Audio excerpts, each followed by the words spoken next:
Des news par-ci, des news par-là, du côté de Marvel Studios, malgré la grève des scénaristes. On a beaucoup d'informations, notamment des informations autour des 4 Fantastiques, ce qui est assez surprenant au vu de la situation que je viens d'évoquer, mais c'est une information qu'on va traiter dans cette vidéo. Bonjour à toutes et à tous, j'espère que vous allez bien, vous l'avez compris, on se retrouve pour la 4e vidéo du format des actus en vrac du côté des studios Marvel. C'est la première fois que j'enchaîne autant de vidéos du même format, genre à chaque fois j'ai testé sur pas mal d'années, à chaque fois ça foirait au bout de 2-3 épisodes. Pour une fois, je suis dans les clous à chaque fois, hebdomadairement parlant, je suis toujours là.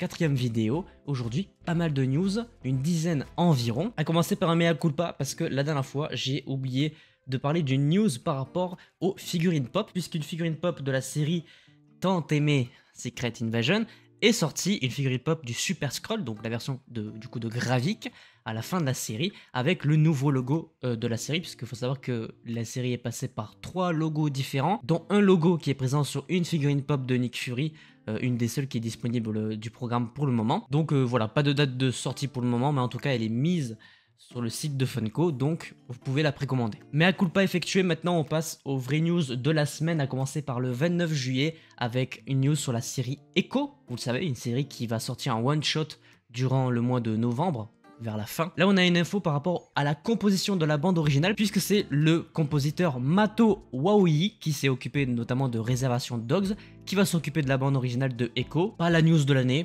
parce que c'est pas un programme qu'on attend, mais ça reste une news. News suivante, toujours en juillet, cette fois-ci le 31, elle n'a pas pu passer inaperçue, puisque ça concerne le programme Loki, évidemment, avec un trailer qui est sorti et qui a fait le plus gros record de tous les trailers du côté des séries, tout confondu, du côté de Disney en tout cas, avec une nouvelle affiche qui a accompagné ce trailer. On sait que l'acteur oscarisé de Everything Everywhere All at Once, c'est bon, j'ai réussi à le prononcer. Je vais pas prononcer son blaze parce que c'est impossible à prononcer, mais vous voyez l'acteur qui a été oscarisé est donc présent dans le casting et c'est un personnage qui va s'occuper, qui est en charge de toute la technologie développée par la TVA. On en fait ce qu'on veut de cette information, de toute façon vous avez ma réaction au trailer dans le petit i ici. On saute sur le mois de juillet, le premier jour des news autour de l'univers du film Les 4 Fantastiques. On apprend qu'Adam Driver n'aurait finalement été que très peu impliqué dans le casting de Monsieur Fantastique, alias Reed Richards. L'acteur aurait tout simplement déclaré qu'il n'était pas arrivé à se connecter avec la première version du script que Marvel lui avait envoyé, donc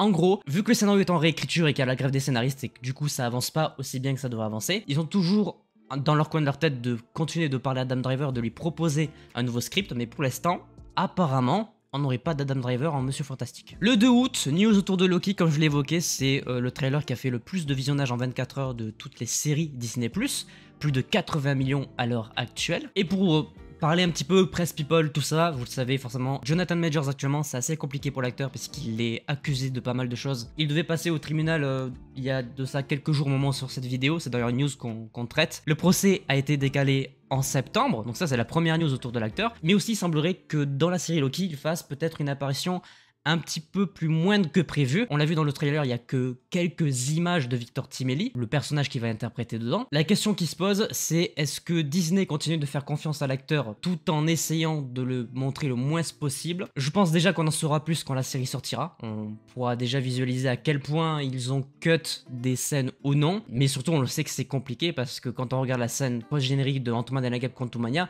des Jonathan Majors à l'écran, il y en a au moins 1000. Donc c'est vrai que c'est un petit peu compliqué de recast, mais il semblerait que ça soit nécessaire s'il est vraiment coupable. Un sujet compliqué. En tout cas voilà, il est dans la bande-annonce, mais il apparaît vraiment que très peu. On verra ce que ça donne le jour J avec la série.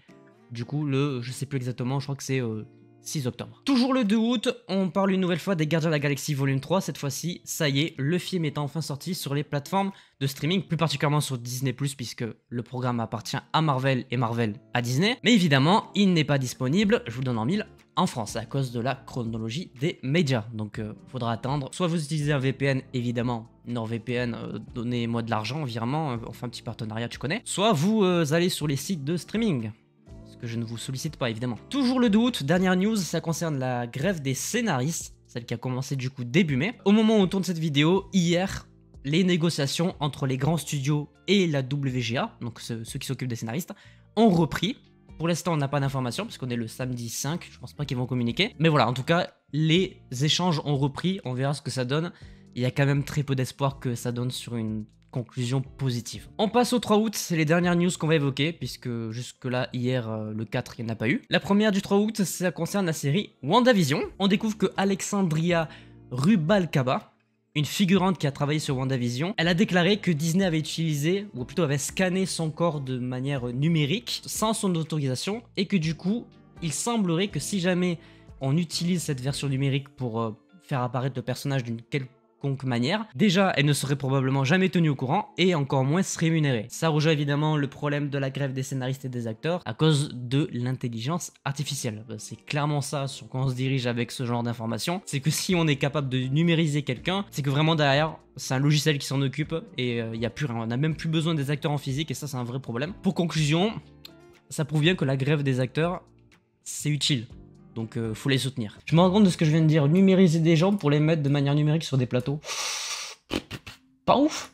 Toujours dans le même univers, toujours le 3 août, cette fois-ci on se tourne vers la série qui sort l'année prochaine, Agatha Coven of Chaos. Là ce sont des rumeurs, on apprend que possiblement le personnage de Nicolas Scratch serait introduit dans la série. L'information qu'on a c'est qu'il s'agit du fils de Agatha Harkness, évidemment. Mais après, qui sait, à quoi il sert, c'est quoi ses pouvoirs, je sais pas. Toujours le 3 août, et cette fois-ci, pareil, c'est encore un programme dont je n'ai pas beaucoup d'informations, je connaissais même pas ce groupe.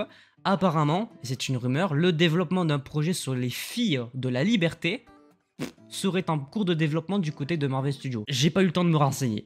Très honnêtement, je ne sais pas ce que c'est ce groupe. Il semblerait que ça soit lié à plusieurs groupes, notamment déjà les 4 Fantastiques, puisque Sue Storm, alias la femme invisible, fait partie du groupe.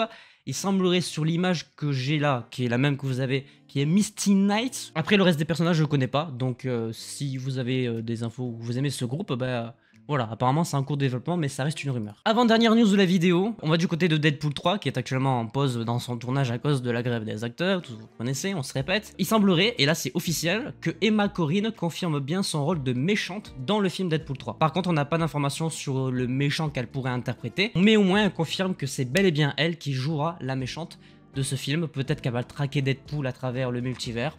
On n'en sait rien. Et enfin, pour terminer cette vidéo, les grosses news autour des 4 Fantastiques. C'est assez improbable qu'on ait des news autour de ce film, en sachant que le casting est arrêté parce qu'il y a la grève des scénaristes et des acteurs. Mais apparemment, selon Daniel RPK en grande majorité, ce sont des rumeurs évidemment, on aurait pas mal d'informations.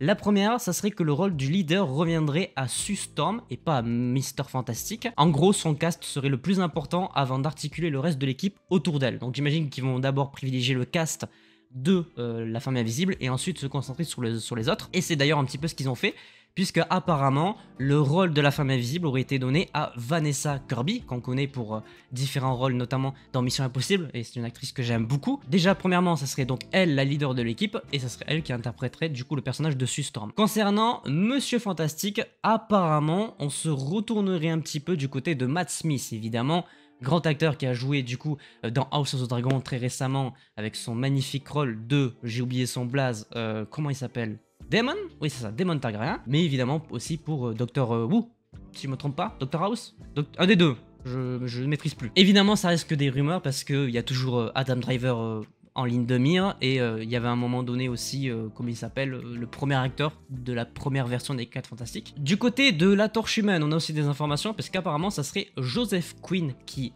aurait le rôle. Là pour le coup je peux pas vous donner trop d'informations, c'est pas un acteur que je connais beaucoup. Concernant la chose, pas d'informations. Concernant le méchant, il semblerait qu'évidemment Galactus serait l'antagoniste principal du film. Encore une fois je précise, ce sont des rumeurs, mais c'est des rumeurs qui font vraiment plaisir parce que si Galactus débarque, bon, je pense que ceux qui ont les comics, vous savez à quoi s'attendre, hein, c'est quand même un bon méchant, un très gros méchant même. Et dernière news concernant le film, il semblerait que l'acteur Ebon Moss-Bachar, j'ai détruit ton pseudo, lui aurait été casté, mais on ne sait pas dans quel rôle. Peut-être la chose, peut-être Dr. Fatalis, on ne sait pas. En tout cas, voilà les news autour des 4 Fantastiques, beaucoup de news surprenantes, mais ce qu'on en retient, enfin ce que je retiens personnellement, c'est que si Vanessa Kirby a bel et bien le rôle de Sue Storm, moi ça me va très bien. Certes un peu plus déçu que ça soit pas Margot Robbie, mais Vanessa Kirby je pense que ça reste très bien et ça lui irait à merveille. Bref, voilà donc pour toutes les actus de la semaine autour des studios Marvel Studios, mais pas que. J'espère que cette 4e vidéo vous aura plu, n'hésitez pas à laisser un petit pouce bleu